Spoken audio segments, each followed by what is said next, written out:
Are you tired of feeling defined by your past mistakes? Then this video is definitely for you.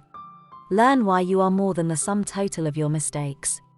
Discover how to break free from the cycle of self-blame and self-doubt, and realize that you are so much more than your past. Get ready to learn how to embrace your true potential, and start living the life you were always meant to live. The phrase, more than the sum of your mistakes, refers to the idea that a person's value or worth is not based on the mistakes they've made in the past, or even this morning. This term means that though we all have the capacity to make mistakes, mess everything up, and all but wreck our lives, we're still redeemable. Our lives are yet salvageable. This is the whole of this video in one little package. Who and what you are, and the awesome person you can become in the future, is not based upon past mistakes. Now don't get us wrong, we acknowledge we can all say and do some dastardly things, but this doesn't mean that your life is completely ruined and over forever. Before you object, just hear us out. We aren't saying there's no consequences and repercussions for your choices, decisions, or behavior, because there certainly are. Nor are we saying the consequences of your choices or behavior aren't going to be difficult. Because in many cases they very well may be. What we're saying is, even if you're doing jail time, you can still put your life together and grow to become the best you, even behind prison bars. Or even if you've been kicked out of the house, your family and close friends have all disowned you, and aren't talking to you, you can still go forward and forge out a better life, and a better you. The best life, and the best you possible. Hear us dears, all your mistakes, and there may be years worth of them, don't solely or wholly define who you are or what you can be. We believe you're more than your worst days or years. And we believe in growth and change. We believe in your inherent value and worth. We believe you can change, and your character can improve and grow. We believe in all your good accomplishments and decent traits. And we believe this is how you can be defined, rather than solely by the past errors or wrongs you've committed. So let's begin here, and agree. You will not be defined by your past mistakes or failures, but rather by your ability to learn, grow, and improve as a person. You will be kind and compassionate to yourself, while you focus on personal growth and change. Now, to that we'll start with the hardest thing we need to ask you to do. And that's, forgive yourself. This is one of the biggest obstacles we women face when trying to deal with the mistakes of our past. There's guilt and shame, and the feeling of having let those we care most about down. And just as bad is the feeling we've let ourselves down. A number of us have woken up the next day and just cried and cried, not believing our behavior or actions of the day before. Mistakes we never in all our life thought we were capable of. And now it's been a boulder on our backs that we've carried around for years, telling ourselves we're useless, or bad, we're worthless, and our life is not redeemable, because the horrible mistakes of our past is a lifelong reflection of our character, and who we are. Never changing. Hear us dears, we're not here to judge you or assess your behavior and mistakes by what you did or didn't do. None of us make all the right decisions all the time, never making a mistake, stumbling and falling or having terrible regrets. What we are saying is that you shouldn't hold yourself to unattainable standards, thinking you should always make the right choices and never make a mistake. Even if that's how you've been raised, and what your family or culture believe, and expect, and pass down to you. We're all flawed humans, capable of messing up really bad. What we're saying is that you shouldn't be harder on yourself than you would be on someone else.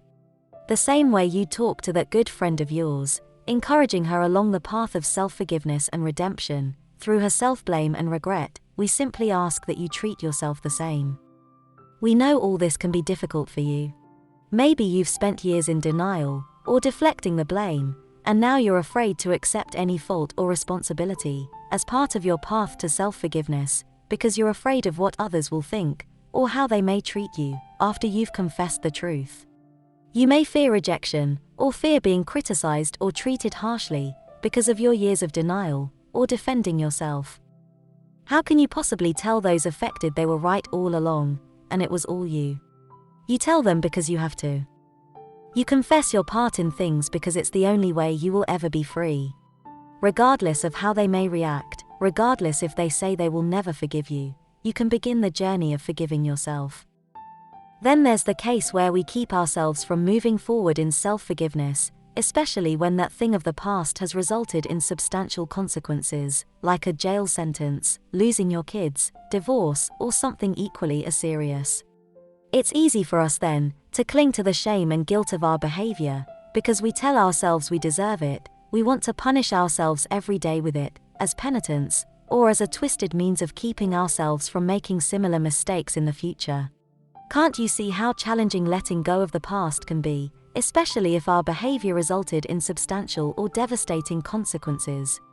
See how easy it is to cling to the shame and guilt brought on by our mistakes as a form of self-punishment, or as a means of protecting ourselves against repeating the same blunders in the future.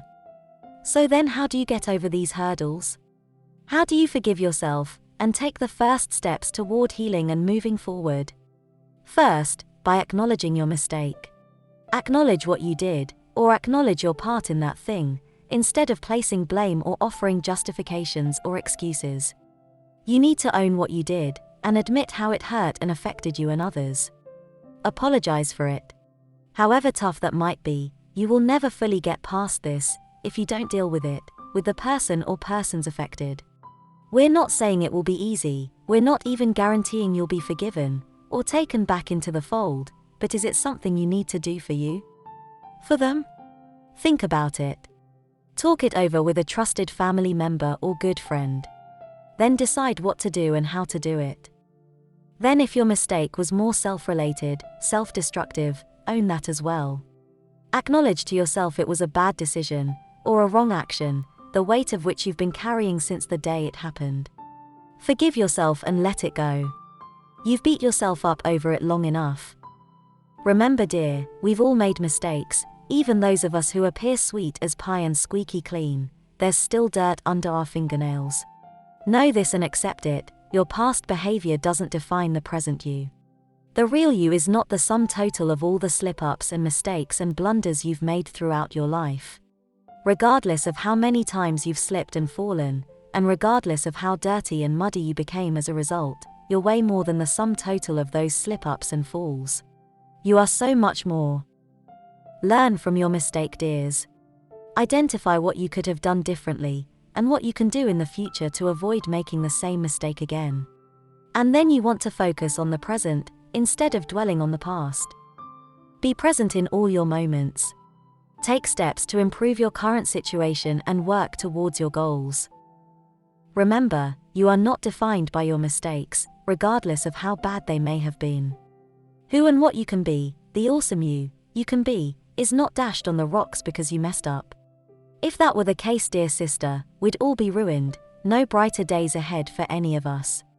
Including me. Hear us, dears, your bad mistakes and worst days are unfortunately the natural part of the living and learning process, and they don't diminish your worth as a human being. So the next time you find yourself dwelling on a past error, take a deep breath and remind yourself of this simple truth: you are more than the sum of your mistakes. Embrace your strengths, celebrate your progress, and keep moving forward with confidence and self-compassion. As always, thanks for watching. Leave a comment if you wish. Until next time.